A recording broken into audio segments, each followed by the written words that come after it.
Sports fans from all around the globe. My name is Riley Magnuson. This is East Coast Sports Investors Closing Bell for Monday, April 24th.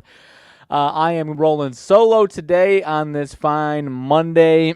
And if you see it behind me, it is a rare time here in these off-season parts that we're talking, at least for a second, I get to talk about my Green Bay Packers, as I'm sure anyone that has any inkling of interest in the NFL has heard the official news that Aaron Rodgers is a New York Jet and Jordan Love is officially QB1 of my Green Bay Packers. So, interesting feelings. Obviously, this hasn't been a secret by any means. There was some skepticism these last few weeks of what's going on. Obviously, leading up to draft week, draft day, draft night, whatever you want to call it. Things starting to heat up this week. You got some rumors. The last week I see dropped in here and there of the Titans trying to make a run at him. But obviously, finally, Aaron Rodgers to the Jets. Thank you for stopping by, Connor. I am doing fantastic today. But aside from that, Packers and Jets, essentially, they swap first-round picks this year. And essentially, the Packers get when it really boils down to it, a second-round pick in this upcoming draft, number 42, I want to say. And then most likely a first-round pick again next year, assuming Aaron Rodgers plays at least 2/3 of the snaps for the Jets next year. So Packers move up to 13 this year, gives them a little more flexibility there, and then kind of have a nice chunk of picks from the first through the third round there. With I think 42 and 45, whatever it is. So the Packers are going to be strapped and ready to roll into this draft on Thursday and Friday. Probably going to see Gutekunst, since he's taking over, has like to do some trades. So I'm curious to see whether that's moving up, moving down, stockpiling some later picks, or what it ends up being. But that is the official move. Aaron Rodgers to wear number 8 for the Jets. So beyond that, obviously, a long way to go until we can really dive into the nitty-gritty of the season. Don't know the exact schedule for every team yet. We know the opponents, but that's about it. So gonna have some optimism once we get closer. I know a lot of people already getting my Bears fans friends laughing at me, but a lot of the same team coming back and, young offensive pieces moving into year 2 as far as their wide receiver room is. And the Packers could add, whether it be a receiver, a tight end, or, something else, defensive depth.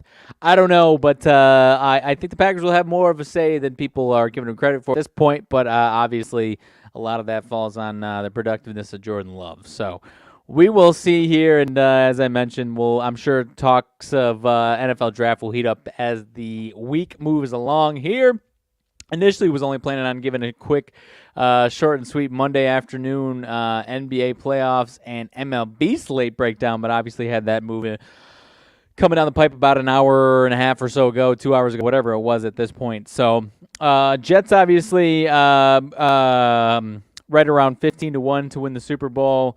Going to have a tough ask in their own division, let alone in the AFC, obviously. So very good defense coming back for the Jets. Had a really nice start to the season, and then, a pretty abysmal quarterback play kind of derailed them down the stretch there. So I really liked the pieces of that Jets team outside of the quarterback position last year. So even if Aaron Rodgers is at the level that he was this past year, which wasn't fantastic, wasn't an MVP level by any means, certainly from a game management and turnover perspective is a massive boost over Zach Wilson and even as far as Mike White as far as the quarterback position goes. So I think the Jets will be in a good spot next year. We'll have a lot of chances to win plenty of games as long as that defense is back to where it was. I think Garrett Wilson is an absolute stud. So interested to see what their offense looks like, and then potentially their running back coming back, who I'm drawing a blank on, that was a rookie this past year that was fantastic, and is one of my fantasy dynasty players, but I'm drawing a blank on him. Have him coming back. I wish that would come to me a little quicker, see if I can pull it up. But anyways, that Jets offense should be much improved there. So beyond that, let's see. Moving into or recapping this past weekend here. Obviously got 2 NBA games tonight. Have had a nice weekend of action over the weekend. Knicks taking a 3-1 lead. Golden State tying it up 2-2. A couple of series on the brink there of moving on and finishing up there. So interested to see how things shake out. But we move into as well as a nice slate of baseball here on this Monday afternoon that we'll break down. But let's get the NBA couple games out of the way quick, and then we'll do a short and sweet MLB touch for this evening slate. Tonight we got Milwaukee and Miami. Miami a 2-1 lead over Milwaukee. Giannis takes the night off in Game 3, and Miami handles business pretty handily there. You got Giannis coming back tonight, obviously, for Milwaukee, down 2-1, still in Miami. As far as Miami, no major injury news or anything along those lines. The spread for tonight's game, 8-point spread right now with a 218.5 on the total. And at the end of the day, do I think the Bucks even the series tonight? I do. But this line that you're seeing is definitely inflated with, obviously, Giannis coming back. Mixed with the Bucks and a 2-1 hole for a team that is certainly the better team in this matchup. But laying 8 on the road, I don't know if it's a statement or as much as it is just inflation based on all those things. The back and forth mentality of the playoffs that we've been accustomed to. It makes a lot of sense, and that's where I would lean to is Milwaukee winning. But as far as the spread, I think it's more of a coin flip. Miami kind of feels like they probably, I don't know if they would say they need to win this game, but you obviously taking a 3-1 commanding lead and going back to Milwaukee feel fantastic, but losing this game going to 2-2 and then having to go back to Milwaukee for Game 5, you kind of feel like you've lost the series if you lose tonight, in my opinion. Obviously, maybe they won't think that internally. So I guess what I'm saying is I expect Miami to put up a really strong fight tonight. They obviously locked it down in Game 3 and were really, won by 22 or whatever the heck it was. So I'm not suggesting they win, but I think this could be a dogfight. And Miami makes this a really, really tough game. Obviously, if they have anybody having a hot night of shooting, then this could be a really, really close game. So I'm not saying I'm taking Miami, but with an inflated line and Miami probably fighting harder than people are going to give them credit for, more than typically what you would see from a 2-1 team playing at home with some comfort as far as leading the series. I think they're going to have some sense of urgency to win this game as really the best path to winning this series is winning tonight. If they lose tonight, going back to Milwaukee 2-2, I don't like their chances.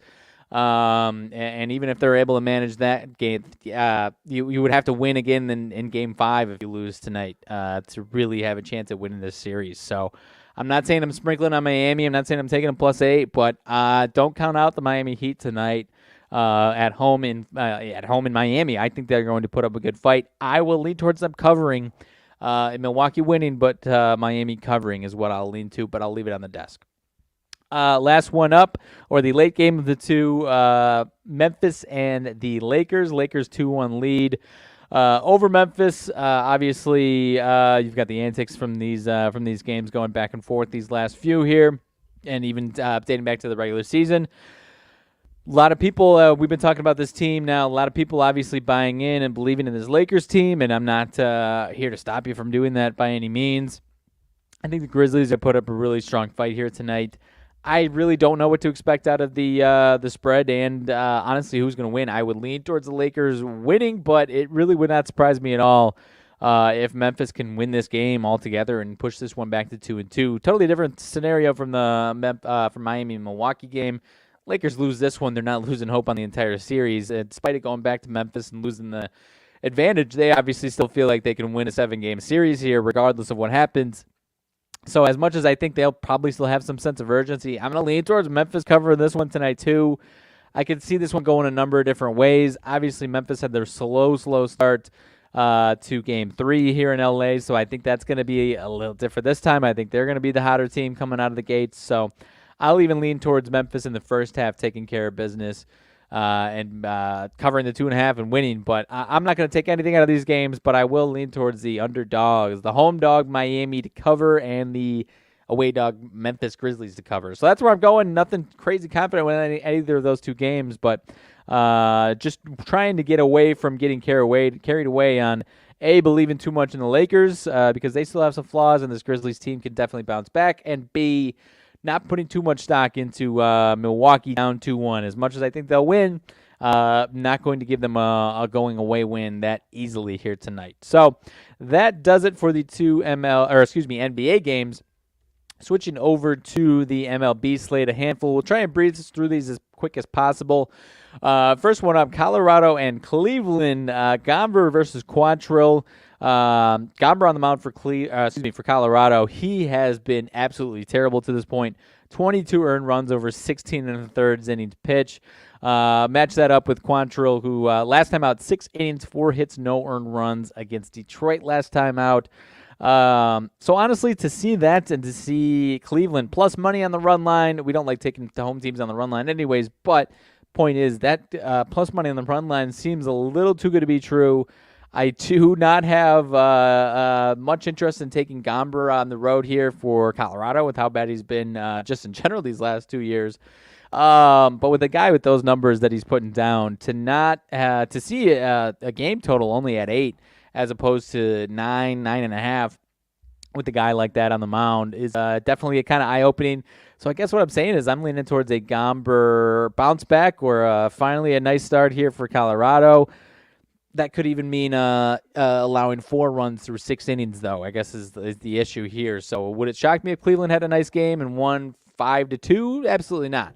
But I'm not diving in full-fledged on Cleveland considering what we're seeing here. I could see the Gomber train kind of bouncing back a little bit, but this Colorado team should have some sense of urgency here as things have been really, really poor for them. They lost 3 in a row in Philly this past weekend here, and obviously 6-17. We definitely did not think the Colorado team was going to be very good, but with how good they've been at home, that's obviously a little bit darker and grimmer than we expected for them. So I'll lean towards Colorado keeping this one close, keeping Cleveland's run total down.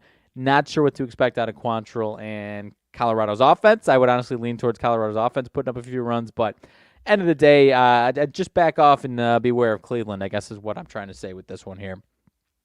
Boston and Baltimore, 5:30 my time, 6:30 East Coast time. Chris Sale and Dean Kramer. Dean Kramer for Baltimore, 6 2/3, 4 hits, no earns, no walks, 6 Ks versus Washington last time.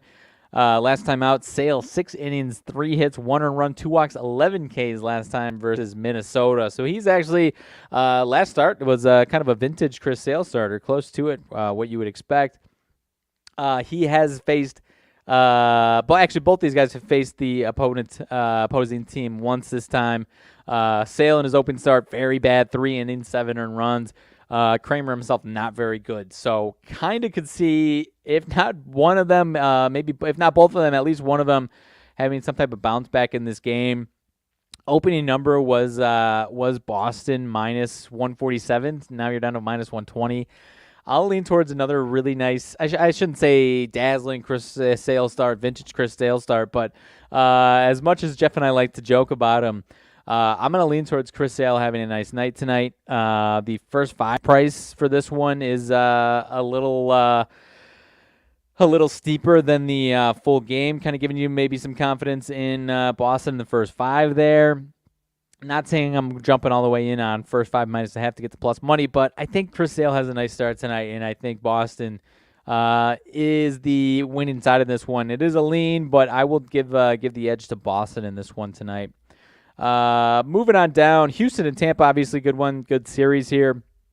You've got Urquidy versus Taj Bradley, the young gun there. Start number 3 for Bradley. Solid so far, 10 and a third innings pitched, 3 earned runs allowed total. Last time out, 5 and a third, no earned runs, 1 walk, 9 Ks. As for Urquidy, 4 and a third, 7 hits, 4 earned runs last time out versus Toronto. So I'm thinking maybe we get a nice bounce back start from Urquidy. I like taking him in certain spots. This would be a bounce back spot for him. Tampa Bay opened about minus 130. Now it's ballooned up to about minus 178. So if you're jumping into looking to get action on whether it's Bradley, Rays all together, you're getting a very inflated line here, and it is a little tricky because anyone that loves betting on the Astros obviously can get a nice fat plus money price there.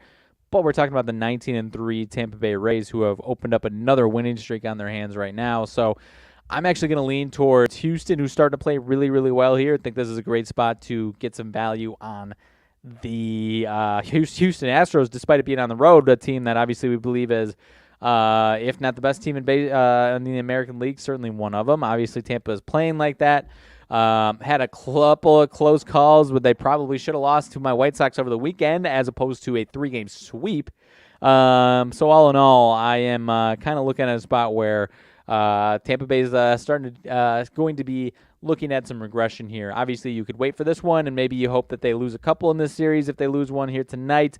I am going to flock towards or lean towards Houston getting this one done and being the winning side. Seeing a lot of public money driving up that price to Tampa Bay. Certainly it is inflated. That at the very end, if you're looking at Tampa, you've kind of missed the boat on that one. Could Tampa win this game? Absolutely, but you're getting an inflated number there. So I'm jumping in. I actually might take some action with Houston tonight. Obviously, Bradley has been great, and if you've been watching him, you've known how exciting that guy is. But your Quiddy, solid as nails. I think Houston goes in and takes care of business here today. Moving on from that one, let's see if there's any others that I was interested in talking about. Actually, this next one here, Texas and Cincinnati, an interesting one here. You've got Eovaldi versus Lodolo. Cincinnati, 6 straight losses for the Reds here. Obviously not looking good. One of the bottom feeders in the MLB this season. But Lodolo, first 3 starts, very solid. Pretty ho-hum, actually, really solid first 3 starts. Last time out, 4 2/3, 12 hits, 8 earned runs versus Tampa Bay. So could potentially be in a bounce-back spot for a guy who was really solid to start things out. Up against Eovaldi, who's been kind of hit or miss. Has, I think, 1 bad start, if I'm not mistaken, and some solid starts. Even in the solid starts, so he's kind of given him a handful of hits. So against a Reds team that is putting up, I think, 5 or 6 games in a row, just abysmal offense. Obviously, 6-game losing streak. Even in their last 5 that I'm seeing right here, 1 or less in 3 of those 5 games, and in the other, it's 2 and 3 runs scored. So I'm kind of leaning on a potential bounce back offensively from the Reds on top of a bounce back from Lodolo here tonight. So kind of suggesting that this is a little bit of a fishy price, fishy number here on this one. Cincinnati actually opened about -115. So this is one that I'm really interested in. 7-15 Reds, 6-game losing streak up against one of the early darlings of the season so far in Texas. So buyer beware of the Texas Rangers. Consider actually Lodolo and the Reds in this one. Like both factors. If you think the Reds get to Eovaldi, I can endorse that for sure. I kind of just two-toned like a bounce back from Lodolo and this Reds offense here. So I might, I'm kind of, especially on the factor that you might not get the bounce back from the Reds and you might only get the Lodolo bounce back. You don't want to be taking the team total if they're only putting up 2 runs and it's a 2-1 victory or something like that. But at the end of the day, if you like this Reds offense to bounce back, by all means, definitely buyer beware on that Texas Rangers squad, though, there. Those were the main ones that I wanted to bring up. Like I said, short and sweet. We'll close with my White Sox team here, and then, honestly, we can get the heck out of here. So, let's see. Lance Lynn versus Bassett on the mound for Toronto. White Sox in Toronto. White Sox, obviously, 7-15. On top of a monster disappointing season last year, opening the season with a very disappointing start to the season here. Like I just mentioned with Tampa Bay, had 2 games where they probably should have won. Certainly should have won the opener. Blew a 7-5 lead, I think, going into the ninth inning in Friday's game. Saturday went to extra innings and lost there. So maybe you don't think they stole that, but you thought they might have stole that one, blew it, whatever you want to call it. They obviously have not been winning games here. Lance Lynn, obviously, really solid first start. The last few have not been good at all. Last 3 have not been good at all. Bassett has been kind of the opposite. Brutal opening start and then 3 good starts in a row here. 6 1/3, 3 hits, 0 earned runs in his last time out. So I could kind of see, obviously, take it with a grain of salt. What I'm talking about with the White Sox here, I would love to see and kind of expect to see a nice Lance Lynn bounce back start. Could see a little bit of regression from Bassett. He is a guy that, as solid as he can be for a few starts in a row, typically eventually finds a regression. So I'm going to go with the bounce back from Lance Lynn, a little bit of regression from Chris Bassett, and say that the White Sox have a little bit more value than you might believe with how ugly they are playing right now. So I'm going to lean towards the White Sox definitely taking it in this one. I'll also give my prop of the night.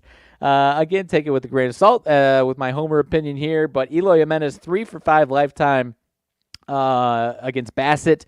No home runs, but 3 for 5 lifetime, and we are looking at he had home run Friday and Saturday against Tampa after a kind of a slow start as far as home runs are concerned. He's been hitting fine, but starting to heat it up a little bit. 2 home runs over the weekend. Give me a Eloy Jimenez bomb at 4-1 odds. It was 4:30 about an hour ago, so 4-1 odds now. I'm taking Eloy Jimenez to hit a bomb. So that does it. As far as if anyone's got any other quick questions on any MLB games, go ahead and throw them down. Just trying to keep it short and sweet today. I can't help anybody out with the NHL. I am rooting on my New York Rangers future with my Patrick Kane love there. 2-1 lead over the New Jersey Devils there. Toronto and Tampa Bay is obviously Game 3 was very exciting. That Game 4 is tonight in Tampa. Vegas and Winnipeg, just about a pick 'em 2-1 series there. So aside from that, we'll close with some. I'm seeing some breaking news out of the NBA, I believe here. DeJounte Murray suspended 1 game without pay for making inappropriate contact with an official in Game 4. Not sure what the hell he was doing, but obviously that's not going to fly there. Getting some suspensions in the playoffs for less than that. So I think that one was fair there, and obviously Atlanta staring down elimination in the face anyways there. But the Houston Rockets, another team was making waves, rumored to be interested in this guy. The Houston Rockets signing or hiring Ime Udoka as their new head coach. Very much have been in the tankathon there, but if you haven't been paying attention very closely to their roster, they do have some nice young talent on their team. So as opposed to going to Toronto after parting ways with Nick Nurse, which a lot of people kind of speculated might be the move, that impending move, Ime Udoka going down to Houston to usher in the next era of their rebuild. Probably going to have another tough year, maybe a little bit better, maybe kind of similar to what OKC did it this year. After they, depending on what they get in the draft, we'll see. As I mentioned, they've got some young talent. They still got a lot of putting it together to do, but obviously Ime Udoka, some success so far. So surprising news to some degree there, but without further ado, we will go ahead and get on out of here. If you're wagering tonight, best of luck on whether it be NBA, NHL, MLB, anything else. If you're trying to take some NFL draft swings, go right ahead. And I don't know what the rest of the schedule this week is. I imagine Jeff has got something planned for NFL draft talk and has some type of guest coming on. So stay tuned for that and stay tuned for any updates, because I am not the guy for that, unfortunately. But without further ado, I don't know if I'm going to be here tomorrow. I do know I should be here at least, if not tomorrow, Wednesday through Friday. So you will see me then. Thank you, anybody, for stopping by. Thanks for Connor for dropping in the chat, as always.